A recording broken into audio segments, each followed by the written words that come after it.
Alright, so for this unique blend of Eurodance and trance that's basically going on right now, the first most important thing I think is the tempo at like between 140 and maybe 160, and then the kick and bass groove, which is something that both genres really share, right?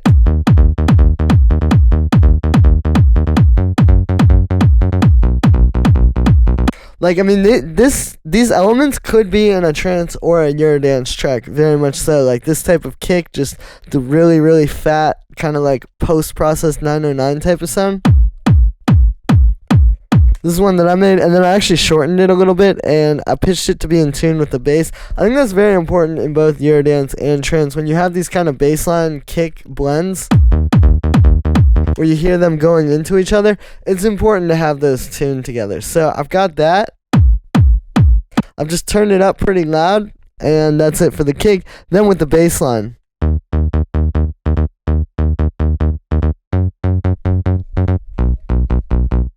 So it's two things. It's rhythm and then it's chord progression, right? So the bass line often in these kind of tracks is really showing you where the chord progression is. In this case, we're in D sharp minor, so we're going root, 3, 6, right? And you can hear it resolves really nicely.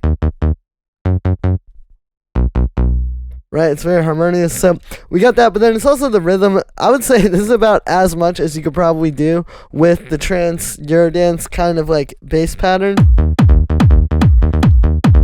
You can hear it does groove really nice off of the kick, versus if you just make it really basic, like that works too, but it's a bit boring.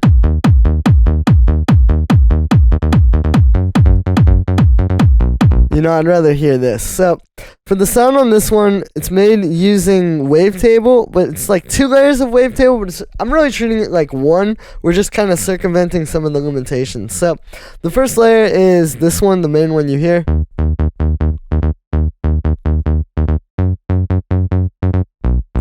Just our standard sort of pluck bass. You can see I've got the sub octave as well, but it's at the same, or the sub oscillator was at the same octave as this saw wave here. Low pass filter down all the way with an envelope on it.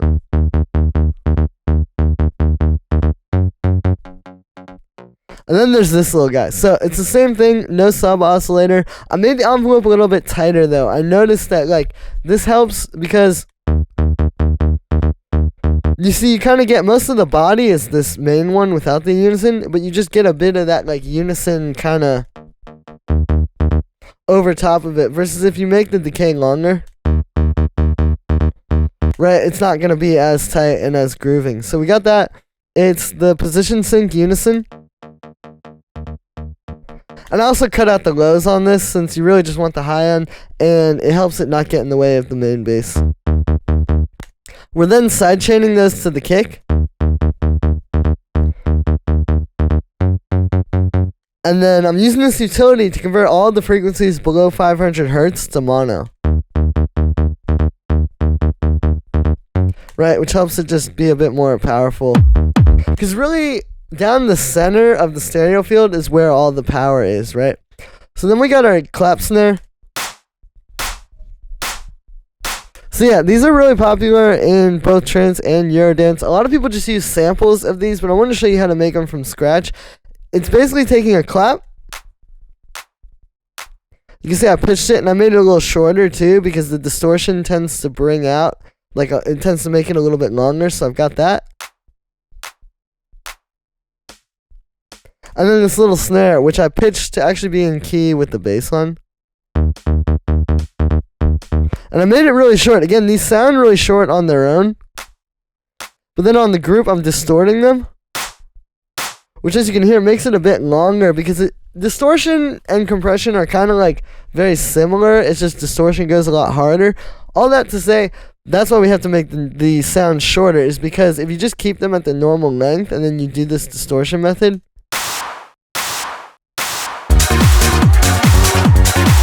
that can be cool too, but for this type of groove, it works a lot better. So it's like they seem short, but then the heavy distortion almost like compresses out more of the tail. And then also a little bit of reverb beforehand. It's really short, but it just kind of puts it in a room. Then we got our hi-hats.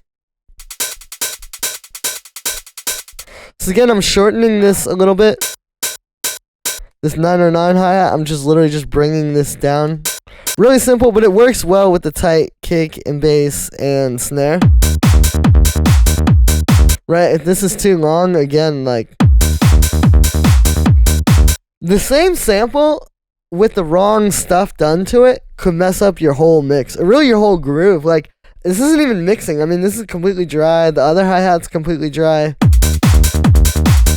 It's really more so processing the sounds in terms of like the volume and the length and stuff like that. That's really the processing that you're doing in this genre.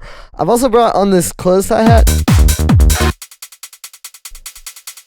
Made it a bit shorter. This one has a little bit of swing too, right? You can see that second 16th note is a little bit off of the grid, and it just gives a little more groove. We got a little rave loop. I've just sidechained it to the kick, which seems subtle, but it actually allows you to turn it up louder because it's not fighting with the kick, so you can literally just get this like right up there, versus if you get rid of that. See, all of a sudden it's really clashing, so this just really helps it breathe a little bit. Then we got our lead.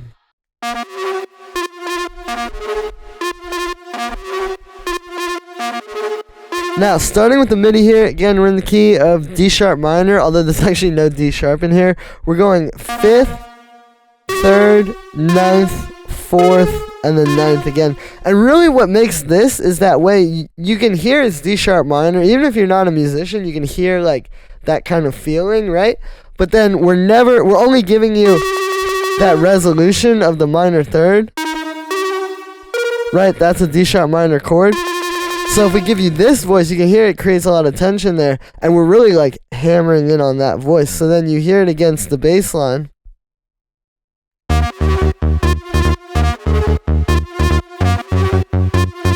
Right, and you get this kind of melancholy. And honestly, it also is a bit of like a major 7 sort of feel, right?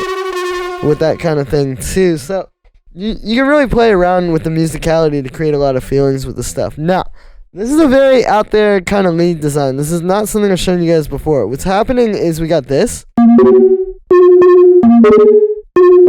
Right, these two sine waves at the same octave with a bunch of unison and vibrato. And it is distorting, but it's like that analog distortion inside of analog. But it is coming out very, very loud. I'm aware of that, and that's on purpose. Then it's going into a wave shaper.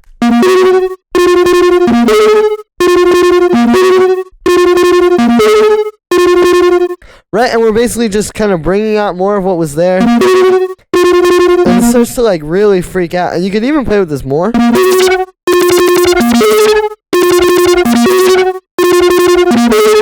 You know, maybe something like that.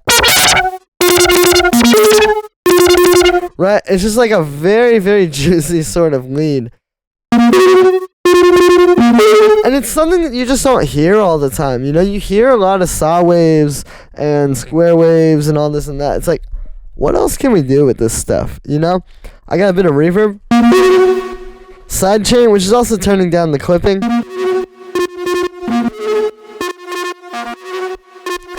and then a high pass filter, and you have the sick rhythmic lead that fits in. Then we have our pad.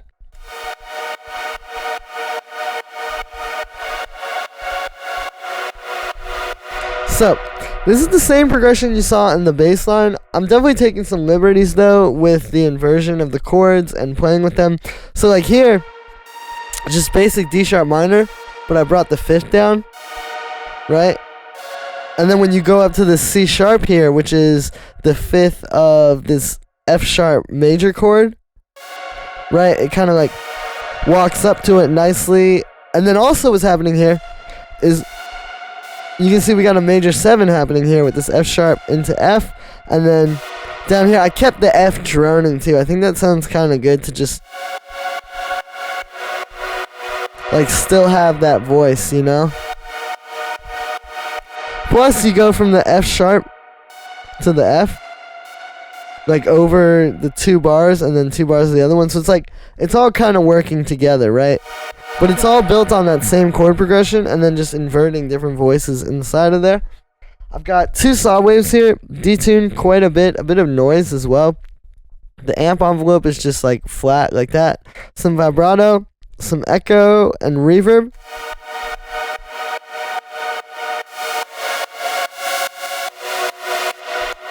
Just spreading the sound out, making it more beautiful and airy. A bit of sidechain.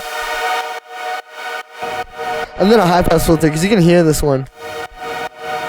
With these big fat kind of things, a lot of times you can have a lot of low end, so this is just getting rid of that.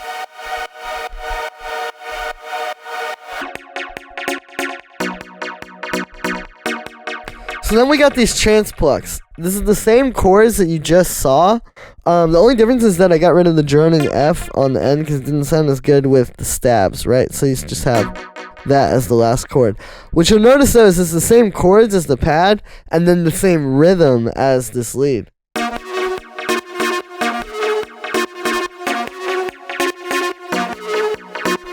Right, like if I get rid of the side chaining on both of those, you can actually really hear.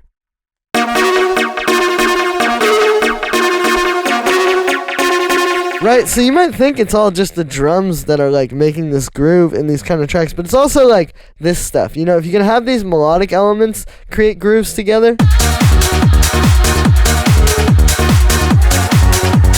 That's a lot of what's doing it, right? So for this one, it's wavetable. I have this FM fold here, and then I have a saw wave.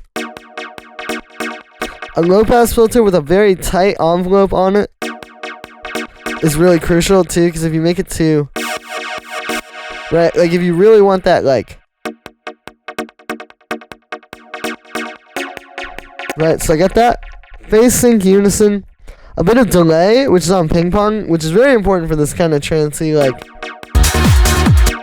big epic. If you get rid of this, it's kind of right, a big part of it is how that's working together. And then we're just side chaining it to the kick. And then the last thing down here, we have a little bit of vocals.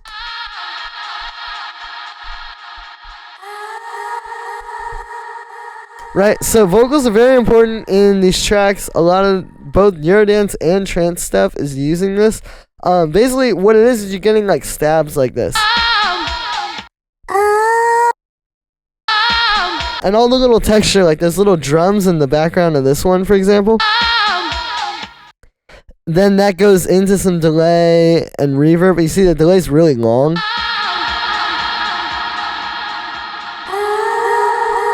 Right, and you get some cool textures. And then we sidechain that, and then high pass it.